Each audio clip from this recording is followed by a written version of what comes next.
What's going on, everybody? Welcome back to the channel. Big Dog Brett. Thanks so much for tuning in. Don't forget to hit like, subscribe, and share. Trying to get to 5,000 subscribers by the end of the season. We're around 4,700, I think, last time I checked. So certainly within reach.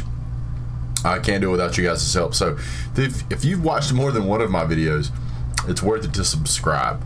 Now, today we're going to be talking about what happened in the Michigan-Georgia game, how Georgia beat Michigan, or how Michigan lost, however you want to look at it. And we're going to talk about it right after this.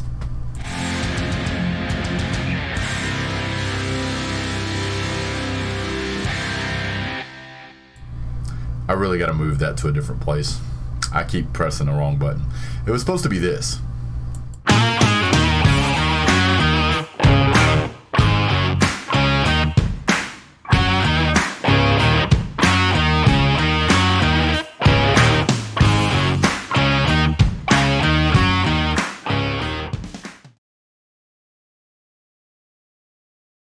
Okay guys, so I'm going to pull up some notes here real quick just because it's nearly impossible for me to rememberize. Hashtag professional.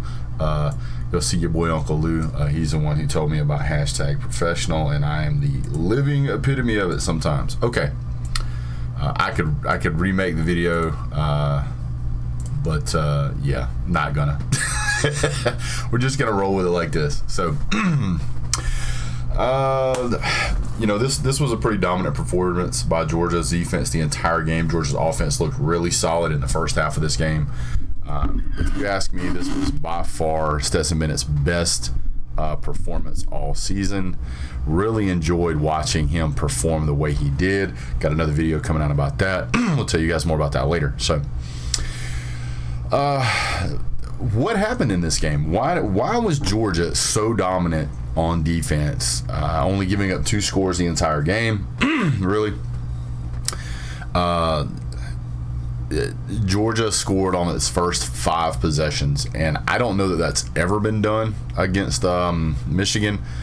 I can't find any stats since the last time it was done. There was a stat popped up during the game where it was the first time since I think like 2006 it might have been that a team scored on its first 4 possessions against Michigan. They didn't bother to tell us what it was after that, so I don't know. I would imagine it's been a while. What happened? Georgia was able to consistently get pressure on Cade McNamara. Cade McNamara seemed like he was running for his life the entire game. He was sacked 4 times. I think he fumbled 1 time. He threw 2 interceptions. He was constantly under pressure. Georgia got 4 sacks, and I think there were 7 tackles for losses on top of that. It's really hard to move the ball downfield when you see Georgia constantly forcing a team to come up with another loss for another loss instead of a small gain. Georgia clearly had a game plan for this Michigan offense. They practiced it. They looked extremely dangerous. They looked focused. The penalties in this game were pretty minimal. And I've got my own opinions about that. I really feel like there was a lot of pass interference calls that should have been called against Georgia. And there should have been some pass interference calls against Michigan that really didn't get called. I was very surprised at how these teams kind of were allowed to play. Georgia was doing a pretty efficient job in the passing game as well. Georgia goes 21 for 30. Stetson Bennett looked very good. Now, the passes that he threw, there were passes where he stood in the pocket and he threw the best passes he's thrown in his career at Georgia that I've seen. It was hard to fault anything that he did. There was times when he scrambled that he should have scrambled and picked up big yards. And there was times whenever he started to scramble and he threw the ball downfield and picked up a first down. So, and there were times when he hit the check down guy. There were times when he changed coverage. There were times when he went with a handoff. But wow, what a difference in the offense in this game. Michigan has a stout defense. They have 2 NFL caliber cornerbacks. Georgia has struggled with being able to pass the ball efficiently. Georgia didn't struggle in this game. James Cook had an outstanding game. He had 112 yards receiving. He's a running back with 112 yards receiving, and he had 32 yards rushing. He had nearly 150 all-purpose yards in this game. Hats off to James Cook. What a great night for that young man. Also, Brock Bowers for 5 catches for 55 yards. I really thought we would have saw more of Brock Bowers later in the game. I don't know. I won't say Georgia necessarily took its foot off the gas, but Georgia seemed to score with ease earlier in the game, and later in the game it didn't seem that way. Can't say that Georgia took its foot off the gas or if Michigan's defense just bristled. But at that point, it was just really too late for Michigan. Michigan couldn't make a comeback. They couldn't move the ball.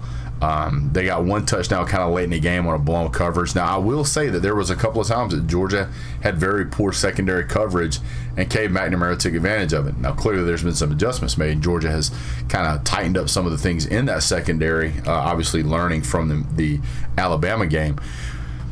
But Michigan didn't look prepared. I was really surprised. And I know McNamara is not known for being an outstanding passer, but I mean Michigan really was able to pass the ball. They threw for 237 yards. They threw to Eric All 4 times. Almost every single one of their passes was an explosive pass: a 35-yarder, a 42-yarder, a 43-yarder, a 25-yarder. A couple of 16s, tossed in here. These were big plays. These were drive extending plays. Excuse me. They were able to get it done on the ground. They just weren't able to get it done on the ground. The passing was okay. McNamara actually threw for 11 for 19, a little over 50%. J.J. McCartney came in. He threw for 7 out of 17, which is absolutely terrible. Just not. And actually, J.J. McCartney was the guy who threw the touchdown. So J.J. McCartney, who only threw for 7 passes, had more yards than Cade McNamara. So I don't know what to tell you on that. Georgia absolutely shut down the run. The run was not a factor for Georgia, against Georgia, excuse me. Haskins had a couple of good plays. J.J. McCartney, a couple of good rushes, I guess. Donovan Edwards, only one person on the team had higher than 4.3 yards average, and that was J.J. McCartney. Georgia sold out to stop the run. Michigan didn't even break 100 yards of rushing. They only had 91 yards. Georgia's defense was just extremely dominant in this game, and I hate to say it this way, but I'm going to say it this way. As a Michigan fan, I would be pretty upset. Michigan did not look prepared for this game at all. This is not the same Michigan that we watched against Iowa, and it's not the same Michigan that we watched against Ohio State. I don't know what happened, but it certainly looked like they were. I don't know if they expected to be able to steamroll Georgia. I don't know what happened. Georgia. One of the things Georgia was able to do is it made Aiden Hutchinson a non-factor. And I said that early on. I said, Aiden Hutchinson is not going to be a factor. Georgia's going to go to wherever he's not. And that's exactly what they did. He had 4 tackles, no sacks. There were 5 other players on the team that had better defensive stats than Aiden Hutchinson. That's a clear indication that Georgia was running the ball away from him or throwing the ball away from him. They essentially completely took him out of the game. There was nothing he could do to impact this game. Georgia's offensive line was prepared and did a good enough job of giving Stetson Bennett enough time to do what he needed to do. They picked up multiple blitzes. Georgia did a great job. Hats off also to my boy Jordan Davis running down a running back, I believe it was. I believe I brought that to the attention of some Michigan fans before the game started, that this gentleman is he's over 300 pounds and he can run almost 20 miles an hour. And you got to see it in action. A lineman of 300 plus pounds runs down a running back.